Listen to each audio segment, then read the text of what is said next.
Hello true believers, my name is Wizza and I'm taking a quick break from talking about every live action comic book movie to talk about Loki and how it subverts an audience's expectations. Now I know I'm not the only person watching Loki right now. Trust me, I have proof. Every single week this shit is trending on Twitter. The show ain't even over yet and I am completely confident in saying this is the best MCU show. I loved WandaVision and Captain America and the Winter Soldier, and I've watched each Marvel movie at least 10 times, and I can say for this one, I was genuinely surprised. Now, as of the recording of this video, only 4 episodes have been released and episode 5 drops tomorrow. Well, at least for me, because I'm a psycho and I wake up at 2 AM to watch each episode. And if you haven't caught up to this point in the show, well, spoilers from here on out. Loki is masterful in subverting an audience's expectations by using more than just a shocking twist, but also by doing what we expect and don't expect at the exact same time. Now, first let's define what subverting expectations means. It means to do something intentionally that people don't expect. It isn't an accident. The person subverting expectations is usually trying to do something out of the ordinary or unexpected. Now, why am I bringing this up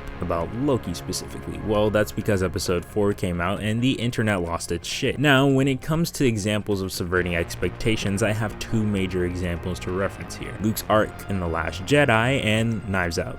I could bring up other movies, yeah, but these are the 2 best from recent years. Yes, you heard me, I said best. Now, in The Last Jedi, the way it's done is taking a preconceived notion, what we think Luke's attitude and character is, because the audience before seeing the movie is expecting Luke to be like his badass self from Return of the Jedi and the Legends canon. Instead though, when we enter the theater, we get a broken down Luke that has been experienced to the ultimate failure and has isolated himself from the Force and more, leaving us to simply go along for the ride. Some people will hate me for saying this, but this is a good way to do it and I'm sorry. Now, in Knives Out, spoilers just in case you haven't seen it because this movie is literally amazing, your expectation is to have the obvious choice as to who killed Harlan Thrombey, which gives you every possible reason from each character. They each have their motivation and you are unsure of who to suspect. And then Ransom finally shows up and acts like the one who's obviously done it all along. The audience then believes that he did it. However, it is then revealed later on that it was Marta, because she accidentally gave him the wrong medicine, which turns your excitement into a sudden wow, so no one truly did it. But then after that, a second twist is revealed once again that the reason for the incident was due to the meddling of the medication by Ransom. For a moment, the movie truly has you believing that this is just a small accident, and if you notice earlier in the movie, there is subtle hints to how that could have killed him. The minor details that get handed to us at the beginning actually ended up influencing the story later, but we never consider it because we focused on the typical tropes of a murder mystery and trying to decipher which characters' motivations were the best and never stopped to consider the least likely suspect, the protagonist themselves.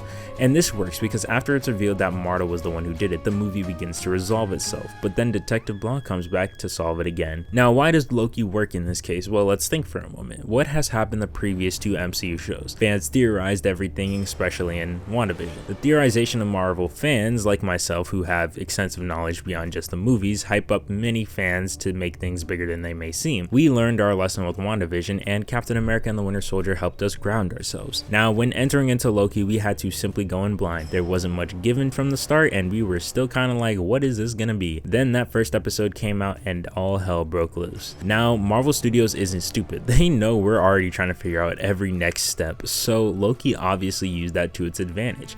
Everyone noted that this version of Loki is right after the first Avengers movie, so he leans on the quite chaotic neutral to chaotic evil alignment. But episode 1 has us fast track him through his future and introduces something to him that makes him minuscule in comparison to the TVA. So now we have a belief that Loki leans towards the more neutral side because he shows signs of mischief, but still his experience in watching his life literally flash before his eyes has changed him. Episode 2 helped us realize, or begin to realize, Loki really hasn't changed much. I remember discussing with my coworker how we both thought that he wasn't going to jump through the portal at the end of episode 2, like having something that major happen in only the second episode was kind of insane. Episode 3 gave us a good reason as well, because then he was genuinely trying to get to know Sylvie and more and develop a relationship so we could understand both perspectives. Then episode 4 came and let's just be honest, shit got crazy.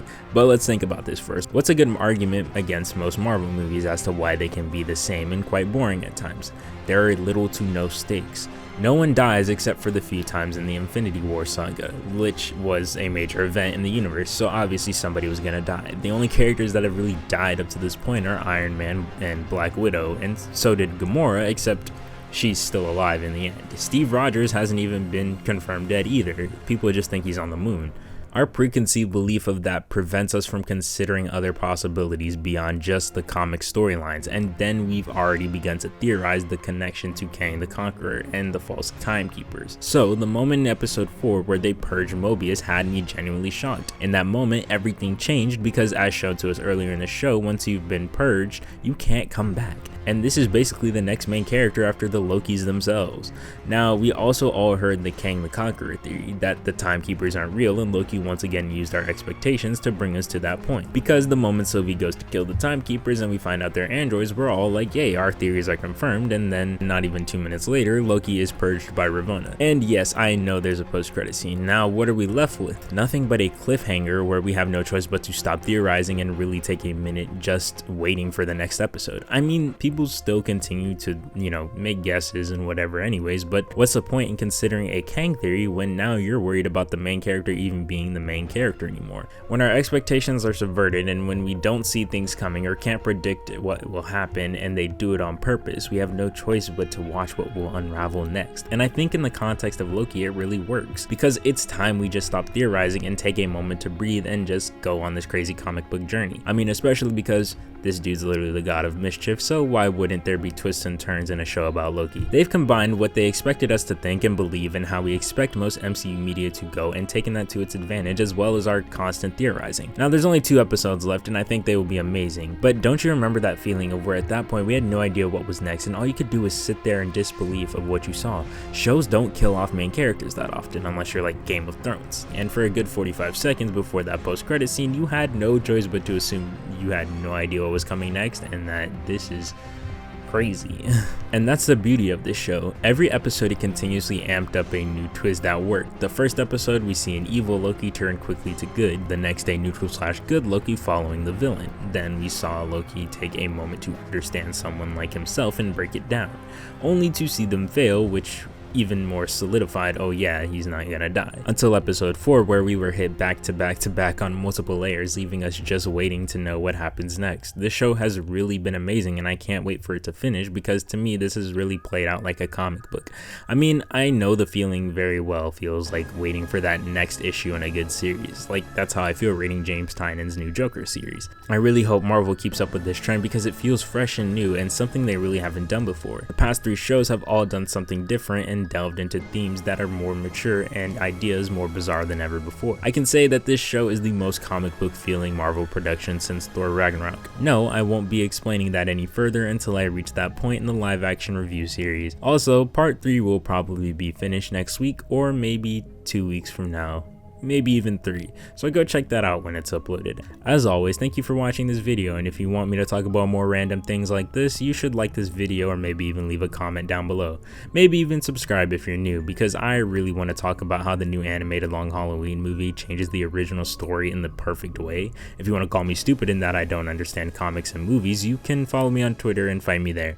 And if you want to interact with me and ask questions about comics or movies, you can tweet at me.